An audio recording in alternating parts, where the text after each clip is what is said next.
Let's start with Ladd McConkey, though. He's made a little bit of a reconnaissance this offseason as Jim Nagy was watching some film on the guy and learned something about number 84 that we already know. He's a baller. Yeah, I mean, you're right. We absolutely do know that, having seen him play at an incredibly high level the last 2 seasons, last year especially being a big part of that passing game. Not that he wasn't in 2021, but I think losing Jermaine Burton and Ladd McConkey becoming a bigger part of that offense in 2022 really helped out his film and helped out his draft stock. And I mean, we were having serious conversations about whether Ladd was going to go 3 and out after redshirting his first year and not playing at all his first year and being a complete afterthought. So that says a lot about the kind of player that he is. Sometimes I think being invited to the Senior Bowl, having to go to the Senior Bowl, I think some people can see that as a knock. But to me, Ladd doesn't have to go. He's proven it in the SEC, and he's probably going to prove it again this year. But I think it's a big testament to the kind of player that he is, that he's receiving this kind of conversation. He's barely 6 feet tall and 185 pounds. You just don't expect that from a guy like Ladd. Drawing all the Patriots wide receivers comparisons. Well, it could be a Philadelphia Eagle. I think Jim Nagy certainly wants Ladd McConkey to attend the Senior Bowl. Maybe this was his recruiting pitch with this tweet here.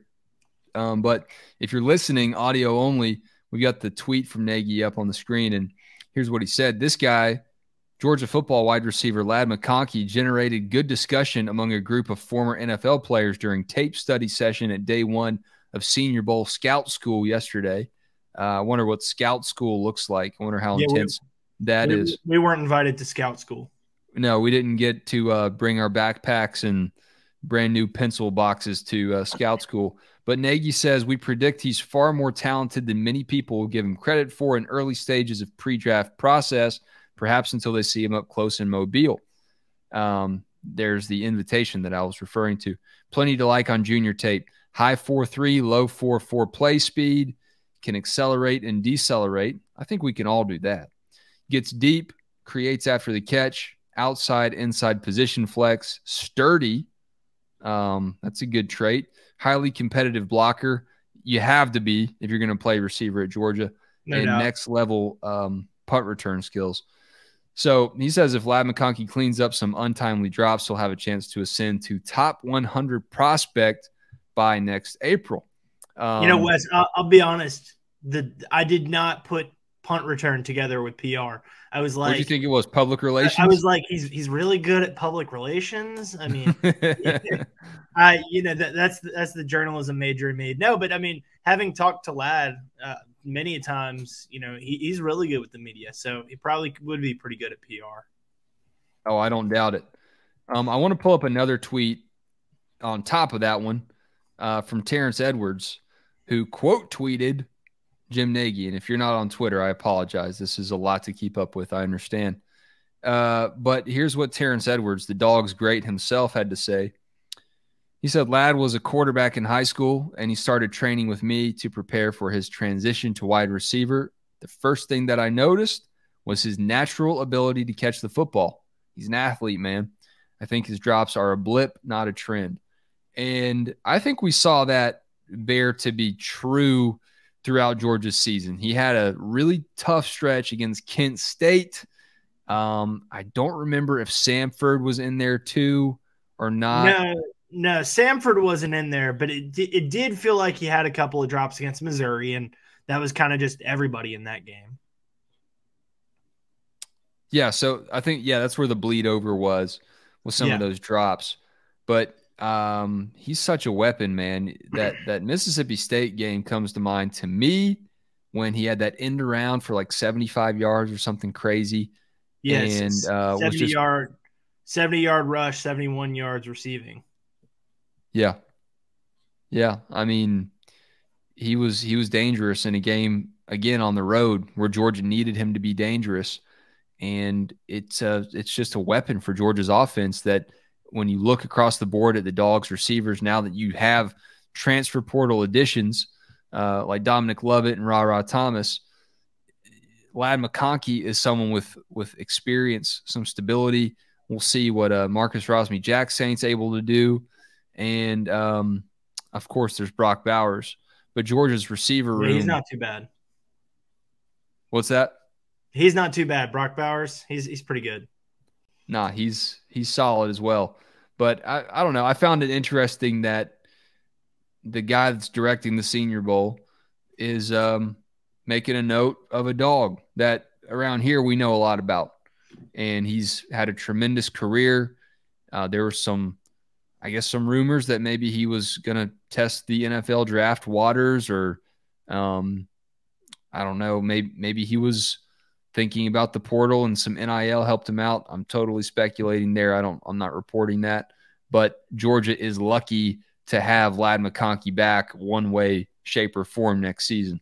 No, I mean, I think, going off of the Terrence Edwards comments there and, him being the only 1,000-yard receiver in Georgia history, I've come out and said, I think Georgia is going to have one this year, with a quarterback whose skill set probably trends a little bit more that way than it does, being a mobile threat like Stetson was. Not, underestimating Carson Beck's athleticism a little bit, but I think he's got a really good arm, and I think that Georgia is going to use that. And I think that Georgia is going to have a 1,000-yard receiver, and I think Ladd McConkey is one of three possibilities for it. Brock Bowers, Ladd McConkey, and Dominic Lovett. I mean, look at and he got close to it last year. I mean, it wasn't as close as some. Bowers was still ahead of him, but I mean, to finish with 762 yards and 58 catches while Brock was having the season that Brock did. And while having multiple down games. Yeah. I mean, 7 touchdowns. And you look at when those touchdowns came, he added 2 touchdowns on rushing attempts too. So 9 touchdowns on the season. Had 2 in the season opener against Oregon. Georgia needed it then.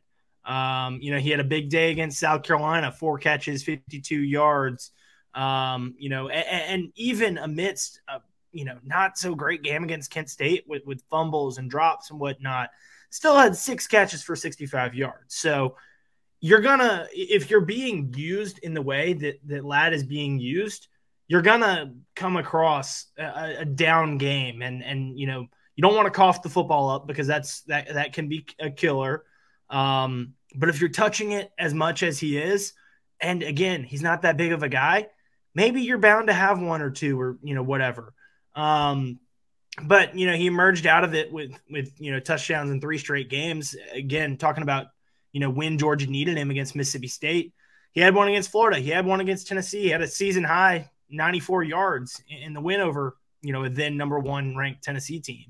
That punt from the Aussie. I'm blanking on his name. Thorson. Yep, the punt. Brett Thorson flipped the field, and then Georgia should have had a safety, and then Dogs capitalized on that field position right away with the punch to McConkey. Yeah, I mean, that was incredibly timely.